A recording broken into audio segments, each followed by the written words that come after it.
Assalamualaikum warahmatullahi wabarakatuh. Waalaikumsalam warahmatullahi wabarakatuh.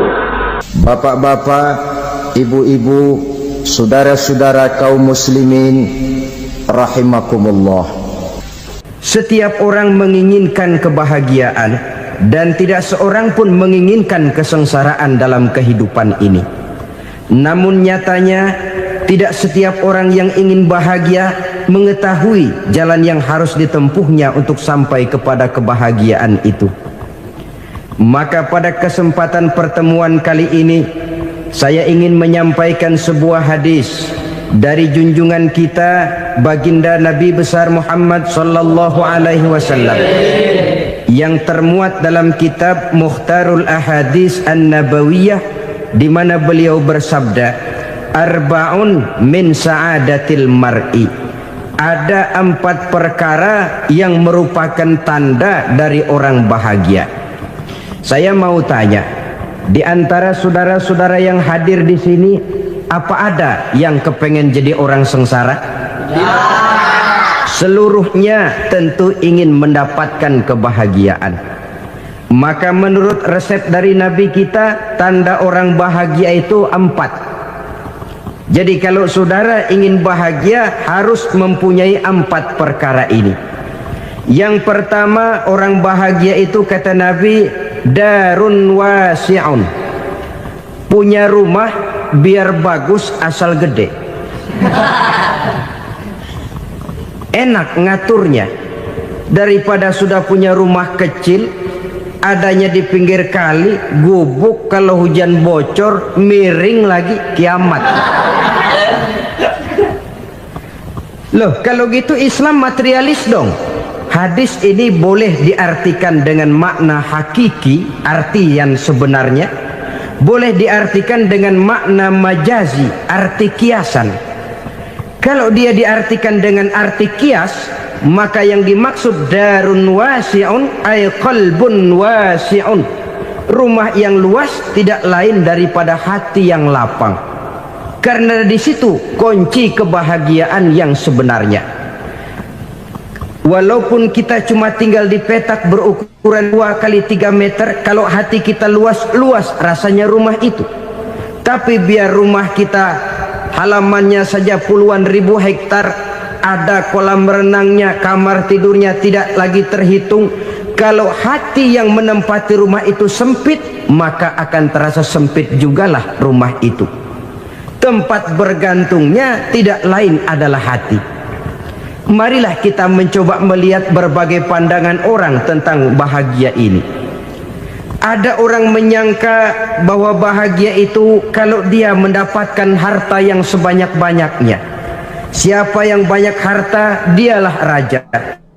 Apa yang dia mau, seluruhnya bisa dibeli. Keamanannya, dia bisa menyewa petugas. Seluruh fasilitas untuk menyenangkan kehidupannya bisa dibeli. Pendeknya, hartalah segala-galanya dalam kehidupan. Sampai ada pepatah mengatakan, innad darahima fil amakini kulliha taksur rijala mahabatan wa jalala.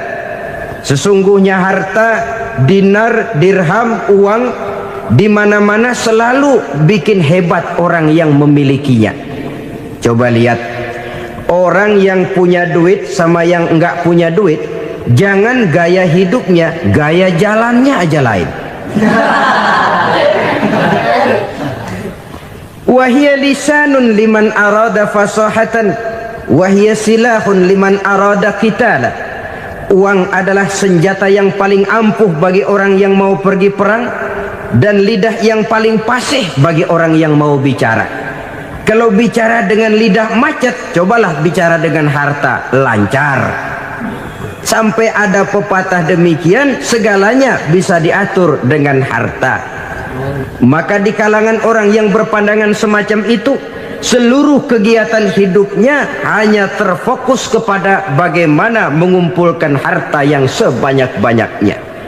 Tidak peduli halal haram, tidak kenal sore pagi siang dan malam, tidak sempat sujud, jauh dari agama, jauh dari kehidupan yang bersifat ruhaniyah, jauh dari Allah dan sebagainya, sampai dalam Al-Quran dikelompokkan dalam kelompok yang dinamakan lumazah.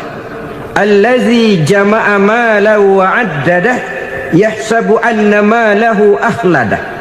Mereka mengumpul-ngumpulkan harta sebanyak-banyaknya dan menyangka bahwa harta yang banyak itu dapat mengekalkan hidupnya, mengekalkan kekayaannya, mengekalkan kebahagiaannya. Saudara hadirin yang berbahagia, kalau pandangan hidup ini benar, artinya kalau harta memang merupakan satu-satunya hal yang dapat membuat orang bahagia, tentu di rumah mewah tidak akan pernah ada tangis derita. Tentu di satu tempat di mana fasilitas hidup serba menunjang tidak ada yang namanya penderitaan. Tapi suka dan duka, sedih dan gembira, senyum dan tawa adalah milik setiap orang, baik dia punya harta maupun dia tidak punya harta. Nyatalah bahwa harta semata-mata bukan merupakan jaminan bahwa orang akan bahagia, walaupun tanpa harta orang sulit untuk bahagia. Saya mau cerita, ada orang super kaya, namanya Aristotle Onesius, raja tanker Yunani. Dia punya kapal tanker saja konon sampai 11 banyaknya. Punya perusahaan penerbangan yang disebut Olympic Airlines. Punya hotel di berbagai kota besar di dunia ini, sejak dari New York, London, Paris, Rome dan sebagainya. Bahkan punya pulau yang dia namakan Pulau Scorpio. Ini kan namanya sudah kaya nggak tanggung-tanggung, punya pulau. Nah, dia punya 2 orang anak, yang satu laki-laki namanya Alexander, yang satu perempuan namanya Maria Onesius. Seluruh harapannya tertumpah kepada anak lakinya Alexander ini, yang akan meneruskan usahanya, meneruskan kekayaannya, meneruskan dinastinya. Apa yang terjadi? Ternyata anak yang dia harapkan yang bernama Alexander ini mati muda dalam kecelakaan pada waktu dia olahraga. Apa olahraganya? Namanya olahraga anak orang kaya, golongan jet set. Olahraganya olahraga pesawat terbang. Jatuh, ya nggak kapungut, habis mati. Tinggal satu anak perempuannya, Maria Onesius. Tapi anak perempuan ini juga malah urakan. Terakhir dia pacaran, bahkan kemudian kawin sama orang Rusia. Rupanya Aristotle Onesius ini broken. Kekayaannya yang berlimpah ruah, perusahaannya yang begitu banyak, siapa yang akan meneruskan? Siapa yang akan menggantikan? Sampai kemudian dia mengurung diri di Pulau Scorpio dan mati di sana secara mengenaskan. Seorang multi jutawan, seorang yang super kaya, mati menyendiri di pulau sepi. Ibarat kata pepatah, anak ayam mati di lumbung. Bukan kekurangan makanan, keurugan makanan. Begitu kehidupan Aristotle Onesius. Dan banyak orang-orang yang sudah demikian kaya sampai dibingungkan oleh kekayaannya sendiri. Telusurilah kehidupan David Rockefeller misalnya, Henry Ford misalnya, Adnan Khashoggi misalnya. Multi jutawan yang kadang-kadang dibuat keder oleh kekayaannya sendiri. Pantas ketika Imam Ali ditawarkan orang, "Ya Ali, kalau kepadamu disuruh pilih ilmu atau harta, kau pilih mana?" Ya jelas pilih ilmu dong. Kenapa? Pertama, ilmu kalau kita berikan kepada orang lain tambah. Tapi harta kalau kita berikan kepada orang lain kurang. Saudara punya uang 10.000, dibagi orang 5.000, jelas uang saudara berkurang.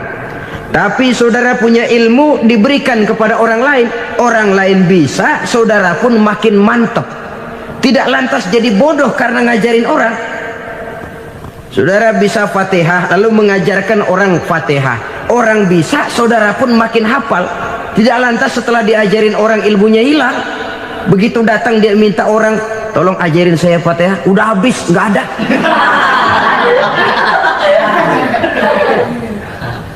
Yang kedua kata Imam Ali, ilmu menjaga kita. Kalau harta kita yang harus jaga. Makin banyak ilmu makin terpelihara diri seharusnya. Tetapi makin banyak harta makin bingung kita jaganya. Sampai kadang-kadang kalau perlu seluruh keliling rumah dipasangi alarm. Belum cukup disewakan anjing besar-besar, pasang di depan pintu, awas anjing galak. Masih belum cukup juga, cari centeng tukang-tukang kepruk jaga rumah. Masih terasa belum aman, padahal rumahnya dikelilingi tembok besar. Di balik tembok ada pintu-pintunya tebal. Di balik pintu itu terbuka masuk kamar, kamar pun ada pintunya, pintunya pun kuat. Masuk ke dalam kamar ada lemari, lemarinya pun pintunya kuat, dikunci, kuncinya pun kuat. Tapi terhadap seluruhnya yang timbul cuma sekedar was-was saja. Kesimpulannya sekali lagi, tanpa harta orang memang sulit untuk bahagia. Tapi harta semata-mata tidak merupakan jaminan orang akan bahagia. Dengan hati yang luas, itu modal utama untuk mencapai kebahagiaan hidup. Orang yang hatinya luas, saudara-saudara, punya hati yang lapang, melihat kenyataan hidup ini, dia bersyukur senantiasa kepada Allah. Lantas tidak timbul hasud dan iri hatinya. Oleh karena itu jiwanya selalu lapang. Kalau tidak, cupik hati namanya, dangkal pandangan, tidak senang melihat orang lain dapat nikmat, dan itu sering dijadikan contoh. Kalau orang yang lapang dada, dia lihat tetangganya beli TV baru, dia berkata, alhamdulillah ya, tetangga kita beli TV, mudah-mudahan kita bisa ikut nonton. Lapang dadanya. Tapi orang yang sempit hati, lihat tetangga beli televisi, meriang. Enggak diapa-apain, meriang. Besoknya dengar tetangga beli motor, makin sakit, ke rumah sakit. Lalu di rumah sakit dengar tetangganya beli mobil, mati. Disiksa oleh perasaannya sendiri. Orang kalau hati sudah sempit dalam hidup, kemanapun dia pergi, sempit rasanya medan kehidupannya. Kemudian kita melihat juga ada orang yang menilai bahwa bahagia itu katanya kalau punya kedudukan yang tinggi, pangkat yang agung, wibawa yang besar. Mungkin betul, tapi mungkin juga tidak. Bergantung kepada hati orang yang punya pangkat itu. Sama dengan harta tadi. Harta akan membawa bahagia kalau dia jatuh ke tangan orang yang berhati lapang. Tapi harta akan jadi bencana kalau jatuh ke tangan hati orang yang sempit. Pangkat akan membawa bahaya kalau jatuh di tangan hati orang yang sempit. Lebih dari itu, kenyataan mengajarkan kepada kita bahwa ternyata pangkat dan jabatan tidak selamanya memberikan kebahagiaan dalam kehidupan. Bahkan resikonya kelewat besar. Beberapa bukti kita bisa ambil dari para pemimpin dunia yang menjadi korban lantaran pangkat dan jabatan yang disandangnya. Saudara ingat Presiden Abraham Lincoln dan John Kennedy dari Amerika? Dibunuh orang.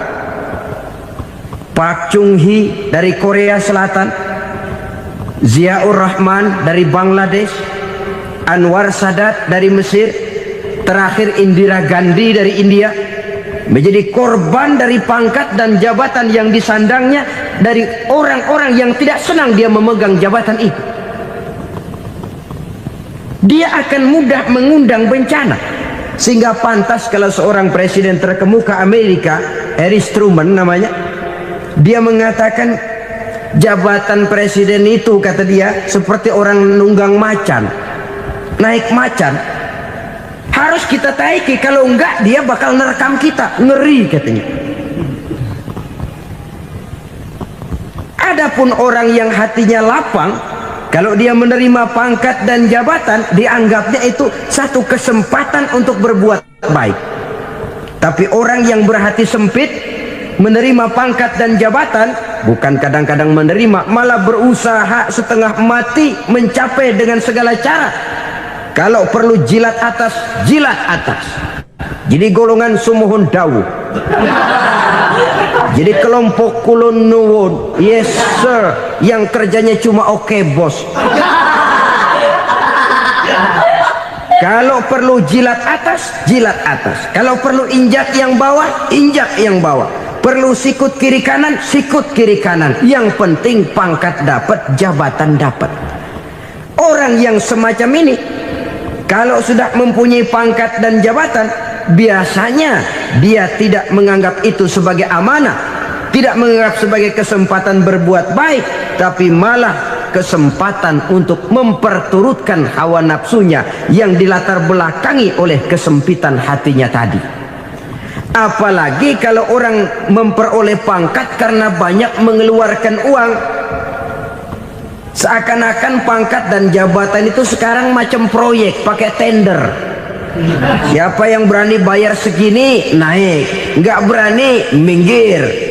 Padahal logikanya, kalau orang mencapai satu jabatan karena banyak mengeluarkan uang, hampir bisa dipastikan bahwa setelah jabatan itu dia pegang, langkah pertama yang akan dilakukannya ialah berusaha bagaimana uang yang dia keluarkan supaya kembali. Ya paling kurang pulang modal dulu dong. Soal mikirin rakyat soal nanti, tapi ini modal harus pulang. Itu celakanya kalau orang memperoleh pangkat dan jabatan cuma karena banyak mengeluarkan uang. Jarang orang yang mempunyai keyakinan dan pandangan bahwa pangkat dan jabatan merupakan amanah.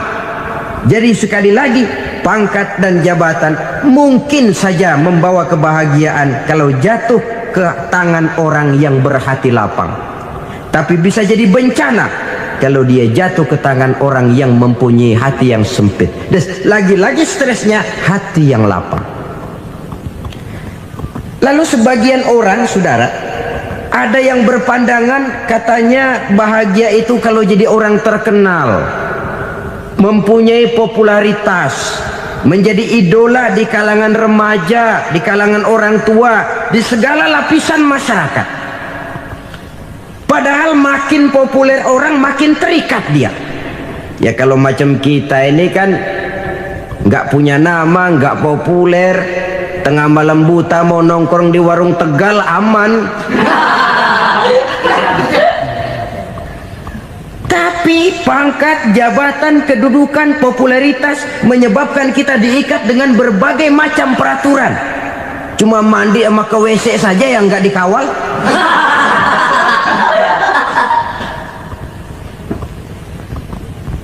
Benarkah popularitas, ketenaran membawa kebahagiaan? Mungkin ya, tapi mungkin juga tidak. Kenapa? Banyak orang-orang populer yang mengakhiri hidupnya secara tragis.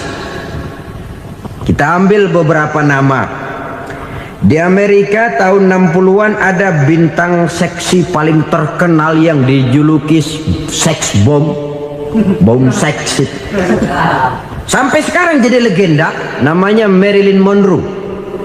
Singkatan doublenya itu inisialnya MM, Marilyn Monroe. Terkenal top sampai dia mati tahun 62, namanya sekarang masih saja dibicarakan orang. Kenapa dia bunuh diri? Tidak punya hartakah dia? Banyak. Kurang populerkah dia? Seluruh dunia mengenalnya. Sejak rakyat kecil sampai pejabat tinggi dia punya hubungan. Kenapa? Jenuh. Dia terlahir dalam keadaan yatim. Setelah itu tidak lama dia berangkat remaja, ibunya meninggal, pindah dari wanita asuh ke wanita asuh sampai 12 orang ibu angkatnya. Dan kekecewaan yang paling parah, setiap laki-laki yang dekat dengannya hanya seperti kapal berlabuh, datang dan pergi silih berganti. Padahal dia merindukan seseorang yang bisa melindungi hidupnya. Dia rindukan itu dan dia tidak pernah menemukan. Itu yang akhirnya menyebabkan dia minum pil tidur kelewat dosis, minum obat tidur kebanyakan, ya tidur terus sampai sekarang.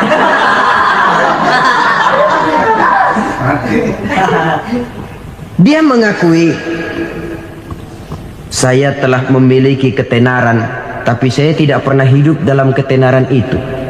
Saya pandai main sandiwara, tapi saya ingin hidup dalam alam yang real sebagaimana umumnya orang. Itu yang dia rindukan.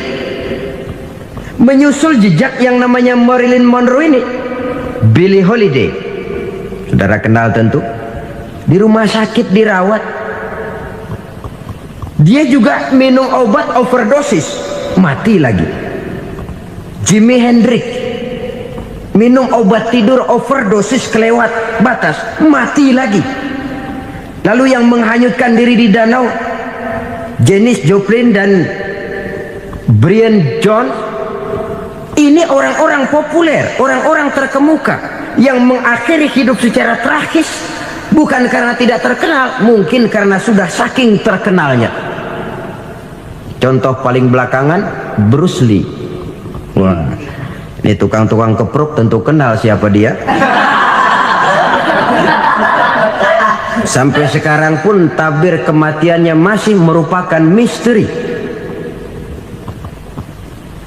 Dan yang masih hidup juga menunjukkan gejala yang aneh. Michael Jackson, rumahnya di Beverly Hills itu dijaga sedemikian rupa, dan dia selalu curiga kepada setiap makanan harus steril, bersih dari segala macam kimia. Kemana dia pergi, itu tukang-tukang kepruk sudah selalu menjaga dan mengawal, dan dia seakan takut menunjukkan mukanya yang asli. Hingga kalau tampil ke tengah di luar show, dia kadang memakai pakaian yang tidak menunjukkan dia yang sebenarnya, takut dikenali orang. Ternyata popularitas sering jadi momok yang meracuni kehidupan manusia. Oleh karena itu, benarlah junjungan kita pada saat beliau mengajarkan orang akan bahagia kalau dia mempunyai hati yang lapang. Nah, sekarang masalahnya untuk mendapatkan hati yang lapang, caranya bagaimana? Kita kembali kepada konsep Quran. Allah mengajarkan, ala inna bi dzikrillahi tatmainnul qulub. Ketahuilah bahwa dengan banyak mengingat Allah, hati akan tenang, jiwa akan lapang. Dengan kata lain, dekat dengan agama, merasakan kehadiran Allah dekat dalam hidup, itu muara pertama untuk mencapai hati yang lapang. Ala inna bi dzikrillahi tatmainnul qulub. Jangan macam orang sekarang ingin mendapatkan ketenangan lalu tapak di puncak gunung, di gua-gua, di tempat sepi. Iyalah kalau nggak ada ular. Kalau tergigit ular berbisa, ketenangan belum, mati jelas itu. Islam positif untuk mendapatkan ketenangan. Ala inna bi dzikrillahi tatmainnul qulubi. Bahwa ketahuilah bahwa dengan banyak mengingat Allah, hati akan tenang, jiwa akan lapang, nuansa pikiran akan luas. Karena yang namanya bahagia ada dimanapun manusia berada. Di kampung ada bahagia, di kota ada bahagia, di ngarai, di lembah, di gunung, di hutan, di lautan, di angkasa luar, dimanapun bahagia itu ada kalau kita bermodalkan hati yang lapang ini. Dan hati akan lapang kalau kita dekat dengan agama. Dekat dengan harta buat sementara hati mungkin tenang, tapi ketenangan yang relatif dan temporer. Apalagi orang tiap kali tambah harta, tiap kali tambah rencana, itu wajar. Mungkin sebelumnya saudara berpikir, kalau punya duit 5.000 enak nih. Begitu punya duit 5.000, aduh sayang kalau 10.000 aja. Tiap kali tambah harta, tiap kali lain rencana. Makin banyak rencana, makin menjauhkan kita dari yang namanya ketenangan. Padahal ketenangan merupakan unsur utama untuk mencapai bahagia. Dan ketenangan itu bermuara dalam hati manusia. Tengoklah kehidupan ini. Orang yang banyak harta dengan orang miskin, Berbedakah rasa sakit yang mereka tanggungkan? Rasanya tidak. Walaupun si kaya tidur di kasur empuk berselimutkan sutra mahal, sementara si miskin meringkuk di balai bambu yang keras dan kasar. Apabila maut datang, dia juga tidak pernah pilih bulu. Maut datang menjemput si kaya di singgasana keemasannya, dikelilingi oleh para pengasuh, dayang dan inang serta para pengawal. Dan maut pun datang menjemput si miskin papa sehingga ia tergelepar di tepian jalan. Kedua-duanya bernama mati. Kalau nyata bahwa sakit yang ditanggung si kaya tidak beda dengan sakit yang ditanggung si miskin, bukan harta semata yang membuat orang bahagia. Hati yang tenang, jiwa yang lapang penuh kedamaian karena banyak berzikir dan mengingat Allah, itu merupakan modal utama untuk mencapai sesuatu yang bernama bahagia.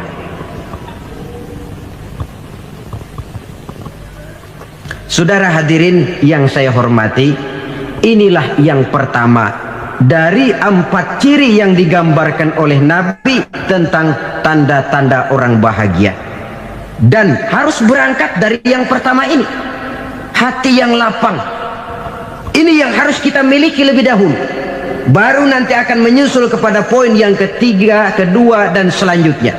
Sebab kalau hati sudah terisi dengan jiwa yang lapang, seluruh persoalan insya Allah akan bisa kita atasi dengan sebagaimana mestinya. Yang kedua sekarang, tanda orang bahagia menurut baginda Nabi, markabun syariah.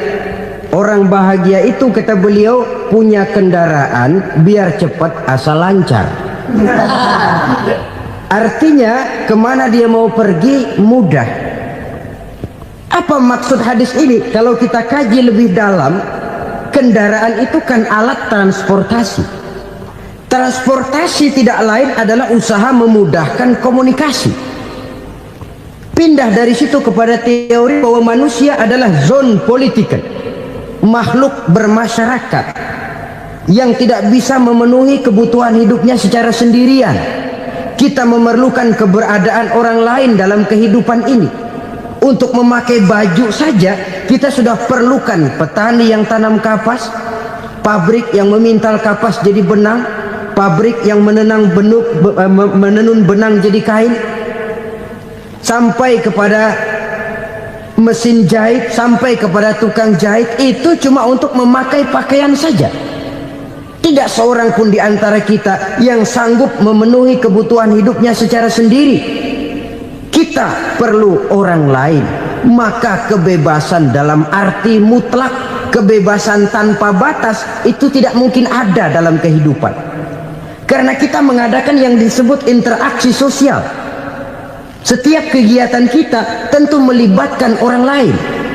Menurut kita barangkali kita bebas jalan di jalan raya semaunya, tapi orang lain berkendaraan pun merasa bahwa ini ada juga jalan haknya, dan begitu selanjutnya. Oleh karena itu, maksud dari kendaraan yang cepat ini adalah khulata'uhu ma'as solihin. Lingkungan pergaulannya terdiri dari orang-orang soleh.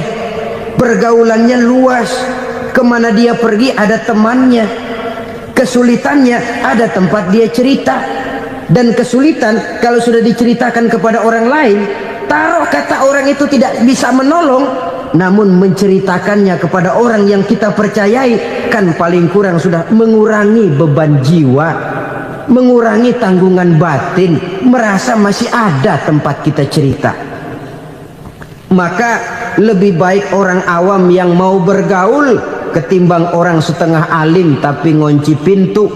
Sebab nantinya akan timbul sikap picik, cupik pandangan, dan tidak luas menghadapi kenyataan dalam kehidupan ini. Namun yang harus kita garis bawahi, pergaulan memang mesti luas. Namun jangan sekali-kali lupa bahwa pergaulan sangat besar pengaruhnya dalam ikut membentuk kepribadian manusia.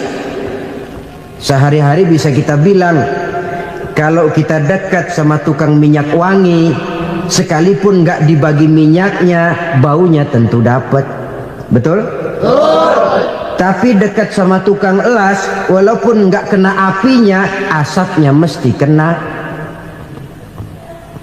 Kalau Syauqi mengatakan lebih jelas lagi, man asyaral asrafa asa musyarrafan wa muasyiral anzali ghairu musyarrafin. Awalam taral jildal hakira muqabbalan bisagri lamma sara jildal mushaf. Siapa yang bergaul dengan orang mulia, dia bakal ikut menjadi mulia. Tapi siapa yang berteman dengan orang hina, dia tidak bakal ikut menjadi mulia. Tidakkah kau lihat, kata Syauqi, kulit kambing yang hina pun dicium orang ketika menjadi kantong Quran. Kulit kambing hina, kalau dia sendirian gak ada yang mau cium. Tapi begitu dia bergaul dengan Quran, menjadi kantong Quran, dipakein minyak wangi, ditaruh di tempat yang tinggi, mau diambil dicium dulu, dibawa dengan penuh hormat dan hati-hati. Kulit kambing yang hina lantaran berteman dengan Quran, numpang mujur. Tapi coba lihat kalau kulit kambing berteman dengan kayu, jadi beduk, habis. Zohor dikemplang, asar dipukul. Itu pun sedikit saja, cuma salah milih teman. Yang temannya Quran dihormati orang, yang temannya kayu lantaran jadi beduk, gelap-gelap subuh orang udah kemplangin.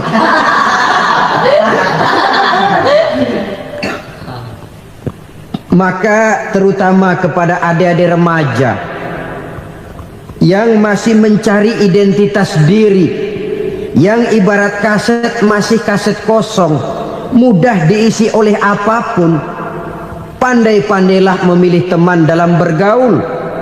Karena banyak orang yang tadinya baik-baik, ketika terseret dalam pergaulan dengan orang yang tidak baik, kebaikannya menjadi lentur dan luntur. Tapi berapa banyak bajingan-bajingan tengik, orang-orang yang berlumur noda dan dosa, tiap hari melakukan maksiat, namun bergaul dengan orang yang baik-baik, pada akhirnya sedikit demi sedikit beringsut dan berangsur dia terbiasa mengikuti kebaikan-kebaikan. Saya tekankan ini kepada remaja karena mereka masih mencari identitas diri. Apa yang mereka lihat mereka mau, apa yang mereka dengar mereka ingin tahu. Coba lihat kehidupan remaja. Pulang nonton film Rambo, pengen jadi Rambo, gagah, maunya belekai melulu. Pulang nonton film Superman, pengen bisa terbang. Pulang nonton India, nyanyi melulu. Wajar, mereka masih mencari identitas diri. Saya ini sebenarnya siapa? Lingkungan, pergaulan akan membentuk itu. Karena itu pandai-pandailah bergaul, karena ia sangat besar pengaruhnya dalam ikut membentuk kepribadian manusia. Apalagi sifat yang jelek lebih cepat menularnya ketimbang sifat yang baik. Sifat yang baik, watak yang soleh itu lambat sekali untuk menular. Tapi yang tidak baik, kan prosesnya mah kalau remaja biasanya mula-mula dengar. Karena dengar lalu pengen tahu. Karena pengen tahu lalu ngeliatin. Begitu ngeliatin kan pengen nyobain. Setelah nyobain ketagihan. Nah, ini prosesnya. Yang namanya ganja, morfin, narkotik, awalnya kan begitu. Mula-mula dengar, katanya kalau sudah fly to the sky, sudah melayang ke langit, katanya disitulah puncak kebahagiaan. Mulanya cuma dengar. Karena dengar pengen tahu. Karena pengen tahu lalu ngeliat, kumpul sama orang yang suka ngeganja. Setelah ngeliat, nah pengen ngerasain. Begitu ngerasain enak juga, ketagihan. Kalau sudah ketagihan jadi penyakit kronis, bisa merembet kepada yang lain. Iya, kalau orang tuanya mampu untuk beli morfin, beli ganja. Kalau tidak kan pikirannya ngayap, jemuran siapa ya gue sabet. Timbullah perbuatan-perbuatan negatif yang bermula dari salah pergaulan.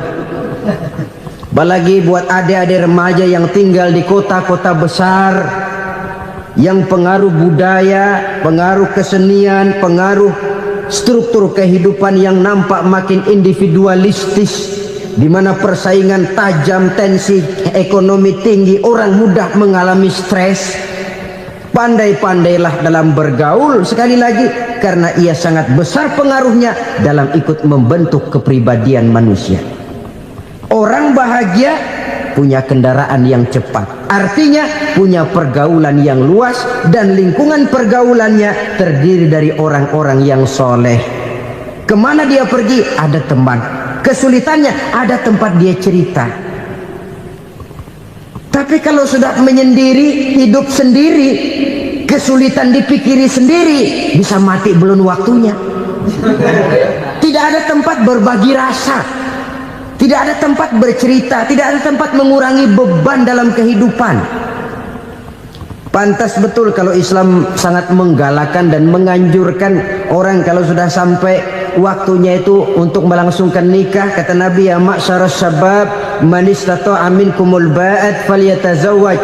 Hai para pemuda, kalau sudah mampu memberi nafkah, kawinlah, nikahlah kamu. Kenapa? Sudah ada teman hidup, tempat berbagi rasa. Kesulitan kalau ada tempat cerita akan lebih ringan ketimbang kita telan sendiri, walaupun bobot kesulitannya sama beratnya. Saudara-saudara kaum muslimin rahimakumullah, inilah ciri yang kedua, punya kendaraan biar cepat asal lancar. Kemana kita mau pergi gampang. Dengan kata lain, setelah hati yang luas, pergaulan yang luas. Dua. Yang ketiga sekarang, tanda orang bahagia itu menurut Nabi, misbahun mudhi'un, punya lampu yang terang.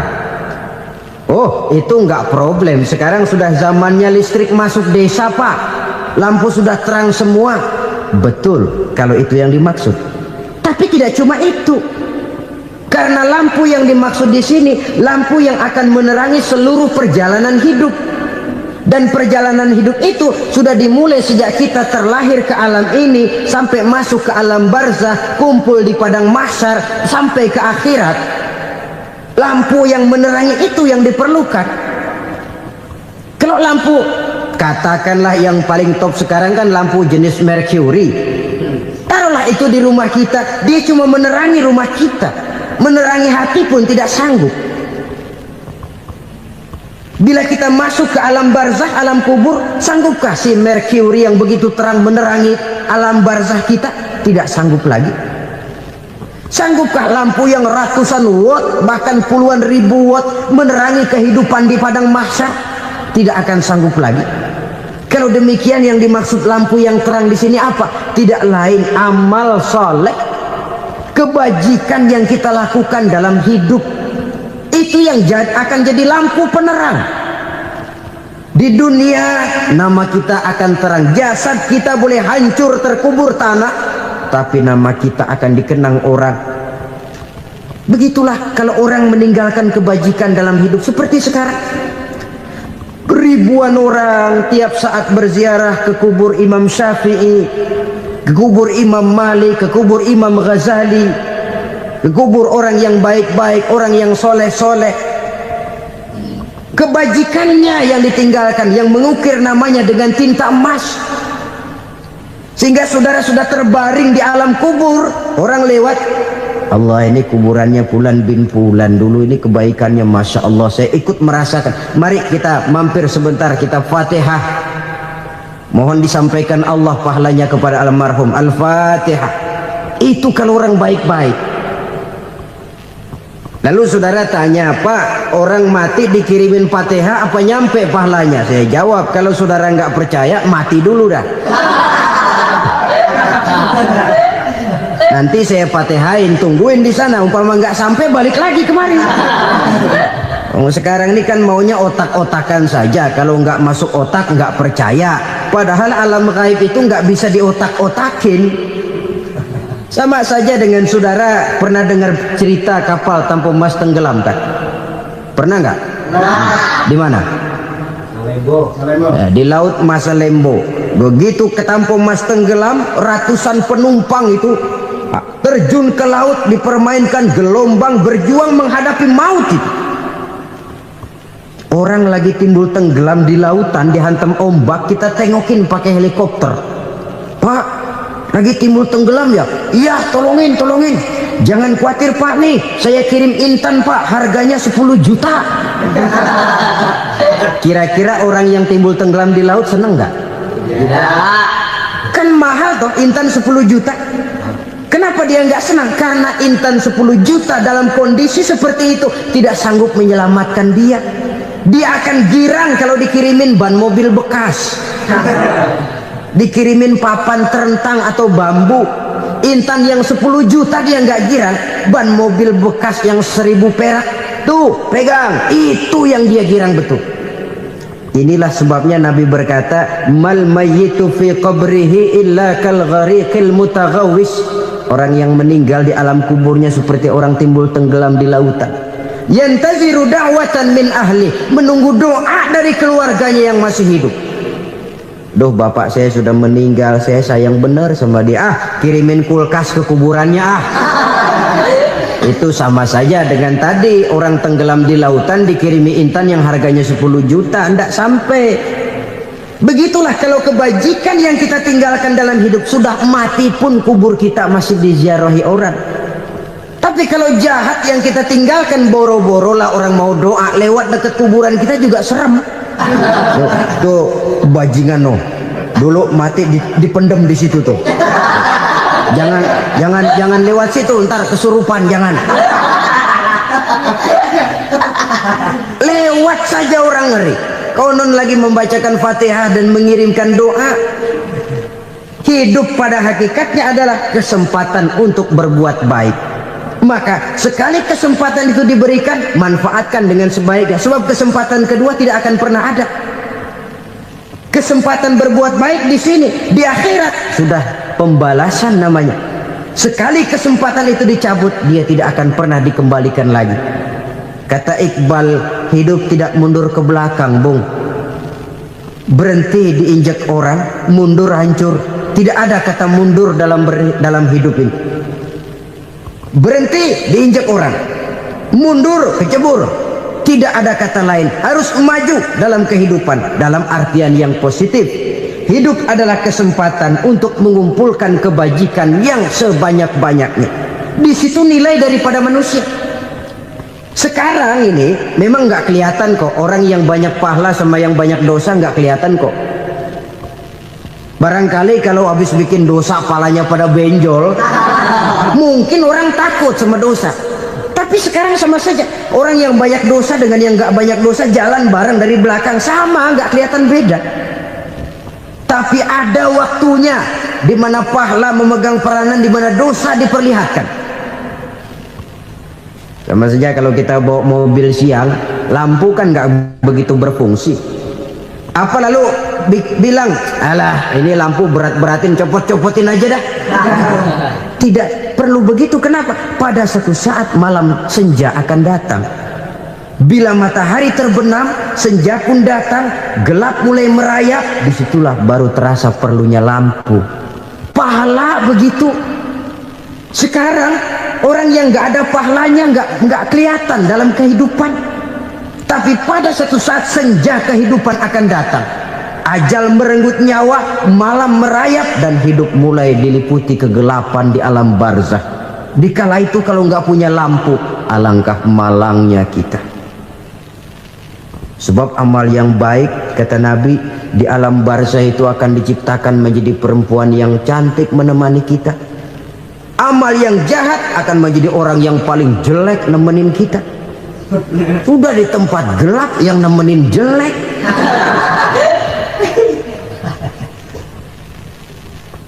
Kaum muslimin rahimakumullah. Kalau demikian masalahnya, tergantunglah kita pandai memanfaatkan waktu. Al-waktu kasayf, waktu itu cepat sekali. Yang namanya waktu itu tahu-tahu. Tahu-tahu udah tahun 87. Tahu-tahu udah begitu. Tahu-tahu yang kemarin anak-anak, sekarang udah pada punya anak. Tahu-tahu saja itu. Begitu cepat waktu berlalu. Kalau tidaklah pandai kita memanfaatkannya, akan rugi kita. Nabi bersabda, "Man kana yaumuhu khairun min amsihi fahuwa rabih." Barang siapa yang hari ini lebih baik daripada hari kemarin, itu orang untung. Hari ini lebih baik daripada kemarin. Bulan ini lebih baik dari bulan kemarin. Tahun ini lebih baik dari tahun kemarin. Itu orang yang beruntung.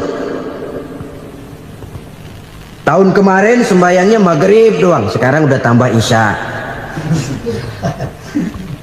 Tahun kemarin cuman Idul Fitri aja ngancem bener, sekarang udah tambah Jumat, lalu tambah lagi maghrib, tambah lagi isya, dan selanjutnya. Hari ini lebih baik daripada kemarin, itu orang yang beruntung. Wa man kana yaumuhu mislu amsihi fahuwa khasir. Lalu barang siapa yang hari ini sama saja dengan hari kemarin, itu orang rugi. Hari ini sama dengan kemarin, rugi itu. Bulan ini begitu, bulan kemarin begitu, tahun ini begitu, tahun lalu juga begitu. Rugi itu orang. Rugi apa? Rugi umur. Umur tambah, amalan gak pernah tambah. Dan saya pikir lebih merupakan azab ketimbang nikmat kalau orang dikasih panjang umur cuma untuk numpuk dosa. Mending mana? Panjang umur banyak dosa sama pendek umur dikit dosa? Mending mana? Mending mana? Ya, paling mending tentu panjang umur banyak pahala. Tapi kalau tidak, sekali lagi, lebih merupakan azab ketimbang nikmat kalau orang diberikan panjang umur tapi cuma untuk sekedar menumpuk dosa. Kehilangan kesadaran bahwa dunia bukan terminal akhir dari satu perjalanan. Dia cuma halte di mana kita berhenti sebentar untuk menuju kepada terminal yang hakiki. Saudara-saudara kaum muslimin rahimakumullah, inilah lampu yang akan menerangi kehidupan, amal yang kita lakukan di dalam kehidupan. Jadi yang dimaksud dengan lampu yang terang, kebajikan yang kita kerjakan dalam hidup. Nah, setiap orang di awal tadi saya bilang ingin bahagia. Bahagia itu kan hakikatnya kumpulan senang dan selamat. Senang, selamat. Apa bedanya? Senang tapi tidak selamat, nggak bahagia. Selamat tapi nggak senang, nggak bahagia orang. Contoh, kalau orang korupsi, duitnya banyak, senang dia, tapi keselamatannya. Ada tentara baris di samping rumahnya udah bingung, padahal tentara latihan. Tentara cuma latihan, dia bingung. Senang, tapi karena keselamatannya tidak terjamin, dia tidak bahagia. Sebaliknya pegawai negeri jujur benar, cuma segaji-gajinya, selamat nggak korupsi tapi melarat, ya nggak bahagia juga, kurang senang. Kesenangan dan keselamatan untuk dunia saja, ya sekali lagi, kalau cuma sekedar untuk dunia saja, bisa dibeli pakai uang, bisa dibeli pakai uang.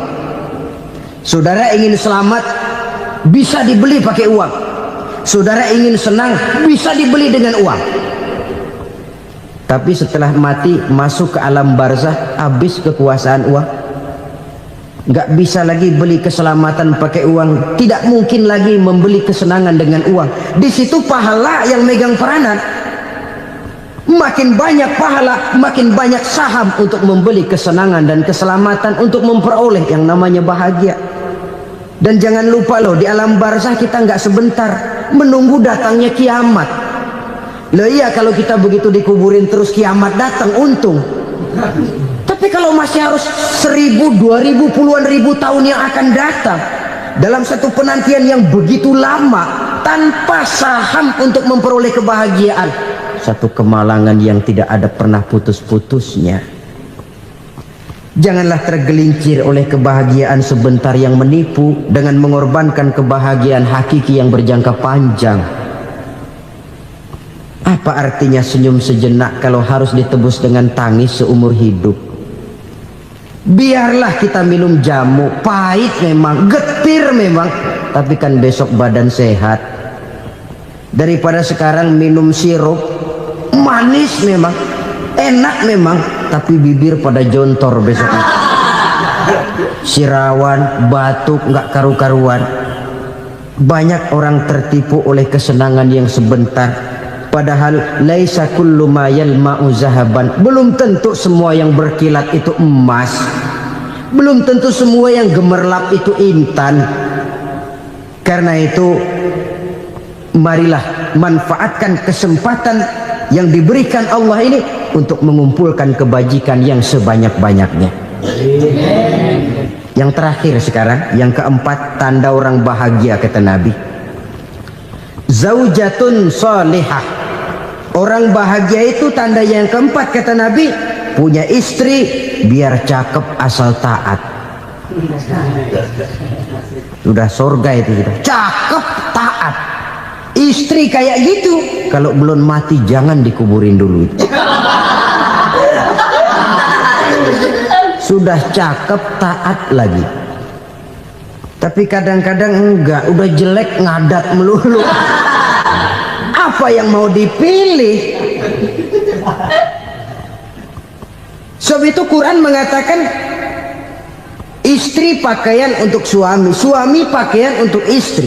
Kenapa suami istri diibaratkan pakaian? Alangkah tingginya gaya bahasa Quran ini. Suami istri teman hidup, hidup perjalanan panjang. Sejak kita dalam rahim sudah ada hidup kan di sini. Sampai ke alam dunia, masuk ke alam barzah, kumpul di padang mahsyar, sampai menuju akhirat, itu perjalanan hidup. Carilah istri atau suami teman hidup yang membawa manfaat tidak hanya kehidupan di dunia ini, sampai di alam barzah, sampai di padang mahsyar. Suaminya mungkin meninggal lebih dulu atau istrinya mungkin meninggal lebih dulu, tapi suami atau istri yang masih hidup berbuat kebajikan. Suami saya meninggal, ada hartanya, saya sedekahkan, niat pahala untuk almarhum suami saya. Ini teman hidup, tidak dibatasi dan tidak bisa dipisahkan oleh maut sekalipun. Zohirnya mungkin pisah, badannya mungkin pisah, tapi hatinya, jiwanya, kebersamaannya dalam menghadapi kehidupan. Karena itu saudara-saudara, bahasa Quran indah. Suami istri diibaratkan seperti pakaian. Apa fungsi pakaian? Pertama, pakaian jadi kebanggaan. Artinya suami harus menjadi kebanggaan istri, istri harus jadi kebanggaan suami. Yang kedua, pakaian itu kan fungsinya menutup aurat. Artinya sesama suami istri harus saling menjaga kekurangan masing-masing. Jangan malah sesama suami istri saling membongkar rahasia dan aibnya sendiri-sendiri. Istrinya diceritain jeleknya di mana-mana, atau suaminya dibongkar rahasianya di pasar umum. Itu sudah tidak lagi berfungsi sebagai pakaian. Kenapa semua ini diperlukan? Karena kita menyadari bangsa yang baik terdiri dari masyarakat yang baik. Masyarakat yang baik merupakan susunan dari warga yang baik. Warga yang baik adalah terdiri dari rumah tangga yang baik. Dan rumah tangga yang baik merupakan susunan dari pribadi yang baik. Dari situ langkah dimulai. Membangun satu bangsa yang baik diawali dengan membangun rumah tangga yang baik, dengan menciptakan pribadi-pribadi yang baik. Sehingga dari sini diharapkan berkembanglah nilai-nilai kebaikan. Orang akan bahagia mempunyai istri yang soleh. Kenapa? Tidak ada seorang suami bisa sukses jadi apapun dia, apapun profesinya. Dokterkah, kiaikah, mubalikah, petanikah, pengusahakah, pejabat tinggikah. Tidak ada seorang suami yang bisa sukses tanpa peran serta istrinya. Walaupun memang peranan itu tidak begitu kelihatan, tapi sangat menentukan. Karena itu, saudara hadirin yang saya hormati, Islam sangat menghargai kaum wanita, memberikan kedudukan yang tinggi sepanjang tidak mematikan kodrat kewanitaannya. Nah, kalau sudah kesuksesan ini diawali dari rumah tangga, karier di masyarakat mudah untuk dikejar. Tapi keberantakan di rumah tangga merupakan kegagalan pertama di tempat lain. Nah, inilah saja yang dapat Al-Fakir sampaikan pada pertemuan kali ini.